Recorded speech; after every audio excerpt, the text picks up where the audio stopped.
Muy buenas noches. En general, cuando se entrevista al ministro de Transporte es porque algo no bueno ocurrió. Pues esta vez es todo lo contrario. Algo muy bueno va a ocurrir. El señor ministro de Transporte, el doctor William Camargo, les va a anunciar lo siguiente con respecto a la Ruta del Sol, que el proyecto que lleva muchos años y que está interrumpido a nivel de Villeta, ¿no? Villeta, señor. ¿Cuál es la noticia, ministro? Pues ya mire, efectivamente venimos trabajando con el equipo de la ANI para que ese tramo que tiene, digamos, una deuda histórica y que conecta el centro del país con Villeta Guaduas tenga un esquema de obra por asociación público-privada. Eso nos permite sumarlo, obviamente, al corredor que está de Guaduas hasta Curumaní, ¿sí? Y permite, obviamente, un esquema de administración y de ampliación de capacidad. Curumaní, no. Ese es el que tenemos hoy en día ya concesionado y ese primer tramo, que es el de Villeta Guaduas, tiene alrededor de 26 kilómetros. Pero la interrupción es en Villeta. En ese tramo. Ese primer tramo que en últimas nos tiene hace mucho tiempo con limitaciones de conectividad. ¿Que son cuántos kilómetros? Son 26 kilómetros aproximadamente. Hay ya una solución que está prevista en fase 2. Esperamos cerrar un tema de CONFIS y COMPES con el Gobierno Nacional, con el Ministerio de Hacienda en el segundo semestre, para abrir proceso licitatorio el próximo año y nos permitirá conectar con muy buenas especificaciones ese tramo del Corán prácticamente hasta el norte del país. ¿Pero y por qué hasta el próximo año? Porque obviamente tenemos que surtir un proceso de vigencias futuras, tenemos que contar con el aval de Hacienda y abrir un proceso licitatorio al respecto. Pero si es licitación, ¿por qué? Por lo que justamente es un proyecto que se hace bajo asociación público-privada. Por eso. Entonces, donde aportan los dos. Exactamente. Entonces es un proyecto en el que el Estado pone a consideración de firmas interesadas con recursos propios, exactamente, la construcción de la obra. Y hacer la construcción con el Estado. Exactamente. ¿Cuánto vale eso? Digamos que ese proyecto tiene un costo de 2.6 billones de pesos, ¿sí? Y se hace obviamente junto con la operación y mantenimiento de otro tramo que está allí para completar alrededor de 76 kilómetros de construcción y mantenimiento. ¿Cuánto mide la carretera al Sol? Completo estamos hablando de alrededor de 800 kilómetros. Que 700 están bien. En muy buen estado, exactamente. Ese primer tramo es el que más nos ha costado, llamémoslo así, domesticar. Villeta Guaduas. Exactamente. Es un tramo con una topografía de montaña, con radios de 30 y 40 metros, velocidad de operación de 35 o 40 kilómetros, y que cuando hay componentes de carga, pues obviamente alarga los tiempos de viaje. Ahora, señor ministro, yo recuerdo que su antecesora decía que el gran problema de nuestras carreteras es que se han construido en la montaña y que pues deshacer eso es imposible. Sí, parte un poco de lo que hemos hecho con estas nuevas generaciones de concesiones es modificar esos trazados que estaban justamente pegados a la topografía de las montañas. Viaductos. Exactamente, para reemplazarlos por viaductos y túneles. Eso aumenta los costos de construcción y mantenimiento, pero mejora obviamente la condición de operación de la vía, menores costos de mantenimiento y de operación para los vehículos, pero el costo de construcción es alto. Pero ahora, señor ministro, ya le pregunté, pero no entiendo por qué demora tanto de julio a diciembre el transcurso de tiempo para abrir licitación. Porque esto tiene, digamos, unos procesos previos que se surten con Hacienda, con el Ministerio de Hacienda, 6 meses. Para que nos aprueben, digamos, el componente de riesgos, ¿sí? Cómo se asignan los riesgos en el proceso de construcción, en el proceso de financiación, en el de operación y mantenimiento, y a partir de allí también la habilitación de recursos de vigencias futuras. ¿Y eso sí estará listo bajo el gobierno actual? Sí, la idea es que el proyecto quede adjudicado. Ellos tienen una etapa de ajustes de diseños e inician proceso de construcción en el mes 18, mes 24, y allí ya empieza el proceso de construcción que puede tomar de 36 a 48 meses. No, mejor dicho, hasta el año, casi al final del gobierno. Habitualmente, exacto, estos proyectos de construcción de estas obras tienen además componentes de licencias ambientales, consultas previas y el proceso constructivo que implica manejo de tráfico y además abrir corredores nuevos, la compra predial y la construcción de los túneles y los viaductos. Y señor ministro, ¿qué es lo que ha pasado en ese tramo en Villeta Guaduas? Digamos que eso tuvo un proceso desafortunado de Ruta del Sol. Ahí hubo, digamos, un proceso de inicio de concesión que terminó siendo fallido, ¿sí? Y el retomarlo... Eso fue Odebrecht. Sí, eso viene, digamos, de ese pasado desafortunado. Y el proceso implicó ajustar diseños. Pero fue Odebrecht, ¿no? Sí, fue, digamos, de esa época. Fue un proceso, digamos, en el que todo el proyecto de Ruta del Sol... La Ruta del Sol, todo es de Odebrecht. Estuvo señalado con un tema... Todo Odebrecht. Sí, en su momento tuvo un señalamiento. Incluido... Ese primer tramo, ya lo recuperamos, digamos, ya tenemos control completo sobre esos corredores. Los tramos de Ruta del Sol 1 y 2 están ya concesionados y este último tramo es el que nos faltaría para cerrar un esquema más eficiente de construcción, operación y mantenimiento. Mire, y a propósito de Odebrecht, señor ministro, ¿por qué en general todas las naciones de América Latina que fueron afectadas por Odebrecht han sido indemnizadas, excepto Colombia?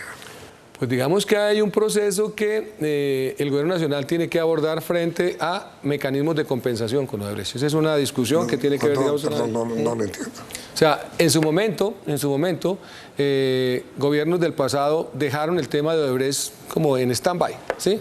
Nosotros no lo entiendo. ¿Cómo se dice? No abordaron de manera adecuada las compensaciones que esos esquemas le generaron al país en términos de pérdidas, ¿sí? De afectaciones. ¿Qué quiere decir eso? Digamos que hay indemnizaciones que todavía se pueden resarcir. Nosotros tenemos inclusive tribunales abiertos con Odebrecht por parte de la ANI con demandas millonarias para resarcir la afectación que se le generó al país y a la infraestructura vial y a los usuarios por esas afectaciones. Pero en este momento... ¿Odebrecht está demandada aquí en Colombia? Sí, claro, nosotros tenemos un tribunal... ¿Por el gobierno? Tenemos desde la ANI un tribunal internacional contra ellos por uno de los proyectos de concesión. Pero perdón, ¿es que se integró un tribunal de arbitramiento? Sí, hay una demanda que está en curso frente a los daños... ¿Pero hay un tribunal integrado? Sí, señor. ¿Que cuando falla? Eso es un tribunal internacional. Por ¿sí? eso. Que normalmente tienen tiempos entre 18 y 24 meses, depende un poco del mismo proceso. ¿Y que llevamos se vaya dando. cuánto tiempo? Pues esto tiene ya más de 3 años en discusión. No, ya llevamos más de los 18 meses. Exactamente. ¿sí? Y... digamos que ahí estamos más que en manos en la decisión de un tribunal de arbitramiento y de unos jueces que sobre eso determinan responsabilidades. Más de 2 años. Sí, ahí digamos tenemos que jugar o respetar o acoger los tiempos de los tribunales internacionales. ¿Pero qué tanto tiempo? Así funciona, digamos, la justicia en nuestro país tiene unos tiempos y en el extranjero también tiene los propios que debemos respetar como nosotros parte interesadas. ¿No tenemos instrumentos legales para presionar un fallo? No, lo que normalmente se hace es acelerar los temas documentales, las pruebas y esperar que los tribunales tomen su tiempo y tengan una decisión. En el caso de Odebrecht, falta el fallo frente a la demanda presentada por el gobierno. Exactamente, hay un tribunal en curso que tiene que fallar en los próximos meses, en el próximo año seguramente, y ahí establecerán responsabilidades y mecanismos de compensación para el Estado. Ahora, la confesión que ha hecho el doctor Zuluaga, ¿favorece o perjudica? Pues seguramente contribuye a aclarar, digamos, un pasado o una decisión que afectó los intereses del Estado. Y pues eso es una prueba que deberán valorar los jueces del proceso.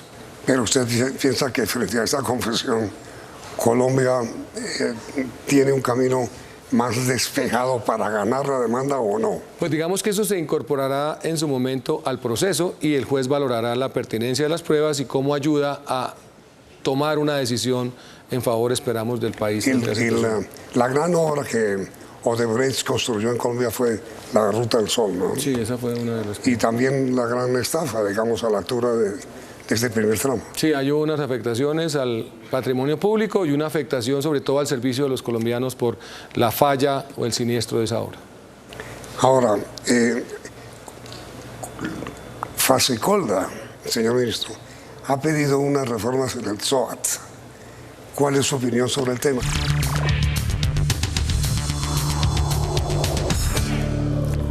A ver, ministro, ¿cuál es su posición sobre la propuesta de Fasecolda de revisar el SOAT? Pues digamos que inicialmente lo que se buscó con este tema de ajuste de tarifas y de invitar un poco a los motociclistas y conductores a que tuvieran su SOAT al día era aumentar efectivamente el pago de este seguro. Hay mucha evasión ahí. Sí, hay una evasión alta en algunas ciudades y zonas más marcadas que en otras, y eso termina afectando, por un lado, el sistema de salud y adicionalmente cargando la responsabilidad de pago y los impactos de la siniestralidad en quienes pagan el seguro. Lo que se busca es, por un lado, desde el punto de vista de control, aumentar la imposición de comparendos y instar a los conductores, propietarios de motocicletas y vehículos particulares y públicos a que paguen el SOAT que les corresponde. Ese es un trabajo que se vino desarrollando, que aumentó en un porcentaje de 5 o 7% el número de personas inscritas en SOAT, un poco más hacia motos, pero todavía tenemos una alta evasión. Y además que tenemos una alta evasión, las cifras de siniestralidad siguen creciendo. Entonces, estamos hablando de cuánta evasión. Digamos que en algunas zonas del país la evasión del SOAT puede ser del 57 al 62%. Es decir, que solo el 38%, 40% de las personas pagan el SOAT. No puede ser. Resulta que con ese recurso se cubre toda la afectación de siniestralidad. Pero eso es malo para todo el mundo. Claramente. Es malo para el dueño del vehículo, malo para el vehículo, malo para el proveedor. Para el sistema de salud también. ¿Sí? Entonces, este es un esquema de aseguramiento que busca que esa externalidad, que es la siniestralidad, tenga una fuente de pago cierta para atender a los peatones, conductores y a quienes se vean inmersos en un accidente. ¿Y qué busca Falsacolda con la propuesta? Lo que ellos quieren es revisar que se establezcan, digamos, mecanismos de incentivos para aumentar eventualmente los precios, puede ser una forma, o la otra es buscar mecanismos. ¿Cómo así puede implicar aumentar el costo de la tarifa, ¿sí? Y eso tendría que ver, obviamente, el impacto, porque no necesariamente un aumento de tarifa hace que más usuarios lo cubran, seguramente va a haber una disminución. ¿Y a usted como ministro le suena o no? Digamos, nosotros somos más de la línea que un aumento de control en carretera y en vías urbanas respecto a la inexistencia de ese pago puede llevar a los conductores a pagar efectivamente el SOAT. Eso nos lleva a aumentar todos los mecanismos de control con agentes de tránsito, con tecnología. ¿Sí? Es decir, prácticamente llevando el registro cuando se identifica el vehículo al correo electrónico de la persona dueña del vehículo y obviamente a la inmovilización. Oye, y hablando de tecnología, señor ministro, Colombia, hablando de peajes, todavía vive en el siglo XIX, ni siquiera el XX. ¿Cuándo vamos a tener peajes modernos? Ahí ya estamos avanzando con el tema de peajes electrónicos. Sí. Ya hay un porcentaje importante, todavía nos faltan algunas concesiones, sobre todo las de primera generación. Y lo debo decir con algo de vergüenza por mi corredor. Yo soy de Boyacá y el corredor de la BTS hasta ahora empieza a implementar las tecnologías de Hiperred. Hasta ahora. Y es un corredor de primera generación, tiene 32 años de concesión. Pero estamos en el siglo XIX. Ya estamos, digamos, avanzando en ese salto. Miren, si los peajes fueran electrónicos, como en todas las naciones, no digo desarrolladas, en Ecuador las tiene usted, las naciones serias del mundo, no habría los bloqueos que se forman en cada, pagando con el banco. Ahí tenemos, digamos, una tarea que se ha venido desarrollando entre la ANI, el Invías y algunos operadores departamentales, en el que todavía nos faltan concesiones. Exactamente, ahí tenemos concesiones, tanto nacionales como departamentales. La superintendencia ya tiene abiertas investigaciones frente a concesionarios que no hicieron la tarea oportunamente y ya hay algunos adelantando ese ejercicio. ¿Qué es no hacer la tarea? Que tenían que tener el Hiperred. El Hiperred es todo el tema de interoperabilidad y recaudo electrónico de peajes instalado a agosto del año pasado. Y no lo lograron, no lo hicieron y eso habilitó a la superintendencia para que abriera investigaciones y sanciones y multas contra estos concesionarios. En este momento estamos al 86%. En el tema de la ANI nos faltan algunas de primera generación. 86%. De 117 peajes, de 117 peajes. ¿Sí? 86% de peajes ya electrónicos. Sí, ya tienen interoperabilidad. Nos faltan algunas concesiones. El Invías también tiene ya en su mayoría implementado. ¿Y qué sucedió o qué sucede habitualmente en puentes? En puentes, por efecto del aumento de tráfico, que no es menor, obviamente en San Pedro es el puente en que más se movilizan vehículos, tuvimos alrededor de 4.5 millones de vehículos reportando paso por peajes. En algunos periodos se aumenta la llegada de vehículos. Ellos habilitan, además de las casetas, que solamente hay una en este momento o dos, cangureras, que agilizan el paso, pero obviamente el volumen es muy alto y ese proceso es gradual, es decir, en este momento el nivel de penetración es del 6%, es decir, necesitamos que más conductores adquieran el tag, ¿sí? En algunos casos se hace muy sencillo a través de páginas web y que tengan obviamente en su saldo, en la cuenta a la que amarran el pago del tag, saldo para poderlo utilizar. Pero es una invitación para que se aumente ese uso. Y esa Ahora, señor ministro, mire, ¿qué va a hacer usted con este dolor de cabeza permanente que es la vía Bogotá-Villavicencio? No. Ese es un corredor que como Estado y como ingeniería, a pesar de las inversiones que hemos hecho, todavía nos cuesta mantener en operación estable. Y tiene como tres... La semana pasada... Sí, tuvimos un deslizamiento en el kilómetro 58 por un tema, digamos, de coordinación de actividades de limpieza de un tablestacado. En el kilómetro 58. Exactamente. Que es ahí donde está el problema. Ese es uno de los puntos críticos. Ahí tenemos una operación que está simultáneamente interviniendo la concesionaria a través de un esquema con el Invías y el Invías que está construyendo el viaducto, ¿sí? Pero que son, a ver, la vía Bogotá-Villavo, usted me corrige si me equivoco, tiene tres problemas. Chirajara.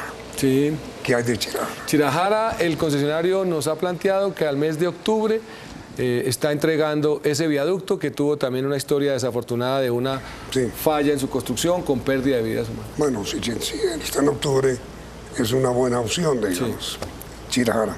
El kilómetro 58. Kilómetro 58. El contratista del Invías, que inició un proceso hace ya más de un año, tuvo problemas en aprobación de estudios ambientales y de permisos.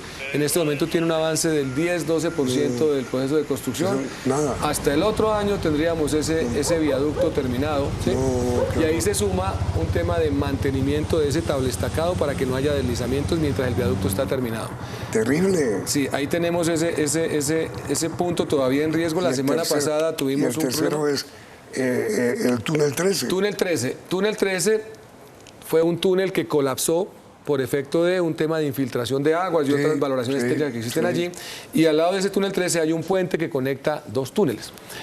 Ese proceso está en un litigio entre el concesionario y la ANI y estamos buscando un acuerdo con el concesionario para que adelante las obras y anticipémonos a la solución, y cuando ya el laudo arbitral determine responsabilidades, pues si lo que le pagamos fue suficiente estamos tranquilos, pero si no hay que completar el recurso y cerrarlo. Pero ese fue el famoso túnel que el ministro entonces, no sé si era ministro o vicepresidente, Germán Vargas Lleras, mostró cómo la piedra era porosa y el agua...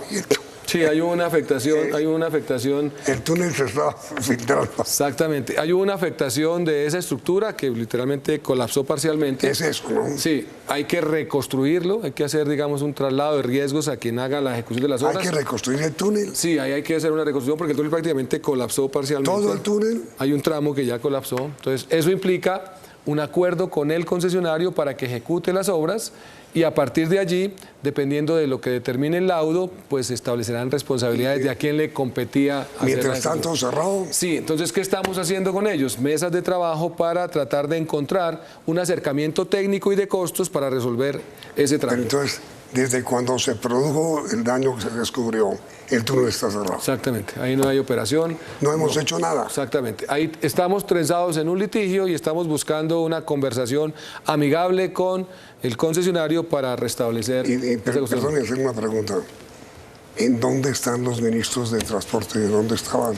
Pues digamos que cada momento tiene sus propias tensiones, y a veces no es fácil avanzar en acuerdos porque hay litigios en la mitad o porque hay distancia muy grande en lo que plantea el concesionario y lo que puede el gobierno acordar. Pero eso sí no pasa en Colombia, ministro. Sí, es un poco, a veces digamos el proceso de conciliación no avanza fácilmente. No, pues ¿cómo? ¿Cuánto tiempo tiene cerrado el túnel? Sí, ese lleva ya... ¿Años? Sí, lleva bastante. ¿Cerrado? Cerrado. Y entonces hay una discusión en la que... Pero ministro, con todo respeto, ¿hasta cuándo va a seguir cerrado? Nosotros estamos buscando con el concesionario un acuerdo en este semestre, ¿sí?, que nos determine el costo de las obras y que ellos acometan el ejercicio. Pero tenemos que llegar a un acuerdo frente al alcance y el costo y lo más importante, administrar, digamos, los riesgos de mantenimiento de operación de las obras que se hagan. Pero allí. van más de 2 años cerrados. Sí. cerrado el túnel. Y ahí hay una discusión técnica, financiera y jurídica. No. Y en cada una de ellas hay que llegar a acuerdos casi que en paralelo. Estamos trabajando con ellos. Es un equipo conformado por la ANI, por el INVIAS, por Ministerio y obviamente concesionarios e interventoría para buscar una salida pensada en beneficio de la zona. Y la discusión posterior de presupuesto, de costos, jurídica y financiera, la cerramos después, pero creemos que vamos por buen camino. Esperamos seguir contando con la anuencia del concesionario para cerrar este tema favorablemente. Con muchísimo respeto, a usted no me parece absolutamente vergonzoso que eso pase en un país como el nuestro. Pues digamos que los mecanismos de resolución alternativa de conflictos contractuales no siempre funcionan a la velocidad que uno quisiera, porque como es un acuerdo entre las partes. Pero 2 años. Sí, es un acuerdo entre las partes. Un túnel hecho para terminar con los problemas de comunicación entre Bogotá y Yao, y no sirvió. El punto es que muchas de las veces las distancias en los costos y en la asignación de riesgos es muy grande. Y ahí hay unos riesgos tanto para el concesionario como para el Estado y quien toma la decisión que tienen que valorarse muy bien. Y hemos dicho, ¿qué es lo que se está esperando? Digamos que ahí hay una estimación de costos y un alcance de obras. ¿Pero quién decide eso? Que eso es digámoslo así, un acompañamiento técnico que tiene que hacerse entre interventoría y concesionario y el equipo técnico. Llevan 2 años estudiando. Más tiempo. Más tiempo. Lo que pasa es que esas concertaciones no siempre son fáciles porque, claro, hay unos tomadores de decisión que frente a la decisión asumen unas responsabilidades. Y eso pues normalmente se cierra con acompañamiento de entes de control. En eso estamos trabajando para que... Pero, ministro, mire, no es vergonzoso. Es parte de la tarea que asumimos, tratar de resolver esos litigios. No, sí, yo sé eso. Entonces, pues que la función suya es tratar de resolver, pero no es vergonzoso que se esté corriendo. Más que vergonzoso, ahí estamos tratando de cuidar el recurso público y lograr un acuerdo que sea tranquilo para las partes y que garantice la estabilidad de la obra, que es a veces lo que en la discusión se nos vuelve más difícil de concretar. ¿Y el túnel sigue ahí abandonado? Sí, el túnel, digamos, está allí, no hay obviamente circulación vehicular, hay vías alternas por las cuales circula el tráfico. Yo lo sé, pero el túnel está abandonado. Sí, claro, ahí hay que retomar las obras, levantar información, actualizar estado. Llevamos más de 2 años y medio con el túnel abandonado. Sí. Es decir, va a tocar demolerlo. Seguramente tendrán que demoler y reconstruir y eventualmente explorar. ¿Y volver a construirlo? Sí, sí. No. Esa es la opción. Y eso es parte un poco de la discusión que está en la mitad. ¿A quién le correspondía esa competencia? ¿Quién era el responsable de? Y frente a eso, los costos, ¿quién los tiene que asumir?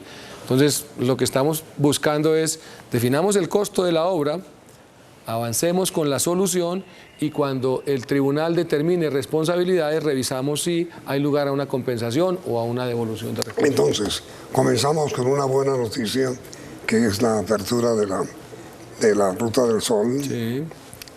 Y tenemos con una pésima noticia. Sí, digamos que ese corredor nos ha costado a todos los colombianos y sobre todo a los habitantes del Meta mayores tiempos de viaje y desafortunadamente aún nos falta resolver, además de esos 2, el primer tramo, el primer tercio que también necesita una ampliación de capacidad. Allí no tenemos problemas de seguridad vial ni nada, sino más de capacidad.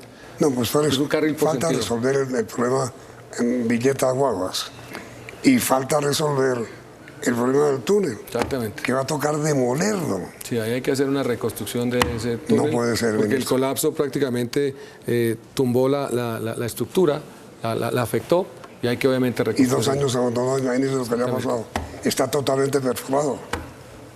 No puede ser. Esa es parte de la tarea y el reto de la ingeniería en un corredor que además para ponerlo en condiciones adecuadas pues nos ha costado en términos ingenieriles y de pérdida de vidas también unos temas. Es decir, ¿usted cree, señor ministro, conociendo como conoce lo que está ocurriendo con el túnel, que habrá que tumbarlo? Ahí hay que reconstruir ese túnel, claramente. Hay que reconstruirlo. De hecho, deshacerlo y volverlo a construir. Sí, seguramente partes de las secciones podrán reutilizarse, pero obviamente hay que hacer una excavación nueva, hay que hacer una adecuación de esa estructura y el puente de conexión entre los 2 túneles, creo que es el túnel 13 y el 14, tiene que reconstruirse, porque cuando se vino, se afectó el túnel, el puente también que conectaba los 2 túneles se afectó. No puede ser. Ministro, tema de largo plazo. Muchas gracias por las buenas noticias que nos dio Y lo lamento mucho, ministro, por las malas noticias. Seguiremos trabajando para que sigan siendo buenas noticias y garantizar que nuestro país tenga una mejor conectividad y lo más importante, que los usuarios respeten las señales de tránsito y no pierdan la vida en la vía. Mucha suerte, señor ministro. Gracias, señor. Y a ustedes gracias por la sintonía y los invitamos a continuar aquí en Noticentro 1. Sí.